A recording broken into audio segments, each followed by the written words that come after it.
हमने जो रिस्क की स्टार्ट थी basically that was the start of risk बचाओ, और हमने 2015 में लाम्स के अंदर सबसे पहले इस आइडिया को मैंने दोनों से डिस्कस किया, मूसा से, कासिम से, एंड 12 अप्रैल को हमने सिंपल ये किया कि फेसबुक का पेज बनाया और उस पर लिखा कि खाना किसी के पास भी ज़ाया होता है तो उसको हमें कॉल कीजिए, हम उसको पिक करेंगे। And that is how the initial journey started. और उसके बाद हमें नहीं पता था, हम खुद प्रॉब्लम को डिस्कवर कर रहे थे तब भी और आज भी। Even we are one of the only organizations in Pakistan जो फूड रेस्क्यू को और from farm to fork holistically food wastage को रेस्क्यू भी कर रही है, प्रिजर्व भी कर रही है, प्रिवेंशन के ऊपर भी काम कर रही है। So we are the only organization. हमने पाकिस्तान में पहला फूड बैंक पर इस्टेब्लिश किया। सो ये एक बड़ा इंटरेस्टिंग सफ़र था और ख़ास तौर पे इसके अराउंड फूड वेस्टेज के अराउंड सबसे बड़ा चैलेंज था पाकिस्तान के अंदर वो था, इट वॉज अ टैबू के लोग डरते थे। जब फूड वेस्टेज की बात आती थी वो समझते थे शायद प्लेट का ज़ाया हुआ खाना है या ख़राब खाना है जो किसी को देना है, जबकि हमने लोगों को ये एजुकेट किया कि यार ये वो खाना नहीं है जो ख़राब हो गया, ये वो खाना है वो है जो इकोनॉमी में किसी ना किसी सप्लाई चेन के पॉइंट में ज़ाया हो रहा है। तो इसको प्रिजर्व करना और इसको वापस वैल्यू ऐड करना बहुत ज़रूरी है। सो इन सारी वैल्यू चेन्स को स्टडी करना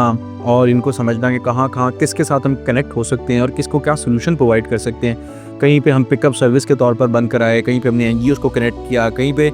we help different corporates, FMCG companies कि हम उनका किस तरह जो नियर टू एक्सपायरी या सैम्पलिंग या ओवर प्रोडक्शन का स्टॉक है उसको ख़रीदते हैं and we try to connect करवाते हैं उन कंपनी से जहाँ पे वो कंपनीज उनको ख़रीद सके ताकि लोगों का इकोनॉमिक लॉस भी कम से कम हो, क्योंकि वी फील के incentivisation is also very important. हम गुस्से इस नीयत से थे कि एक छोटा सा प्रॉब्लम होगा और maybe we'll just being end up as a volunteer organization जो कि इसके बारे में बात करे, बट हम it opened our eyes to the larger canvas of food insecurity in Pakistan. इसने हमें दिखाया कि सोशल प्रोटेक्शन के अंदर क्या गैप्स हैं। इसने हमें बताया कि जब हम उन बस्तियों में गए तो इनडायरेक्ट हंगर के रीजंस क्या हैं, उसकी कॉन्सिक्वेंसेस क्या हैं, खाना कितना ज़रूरी है और क्यों ज़रूरी है, खाना ना मिलने की अफोर्डेबिलिटी और एक्सेस की कितनी बड़ी एक ज़रूरत है, how the income disparity contributes to food insecurity. So ये जितने भी हमारे प्रोग्राम्स हुए और इवेंचुअली जो हमें फार्म लेवल तक लेके गए, उसका जो स्टार्टिंग पॉइंट था, जो आई ओपनर था, दैट वाज रिस्क बचाओ फॉर अस।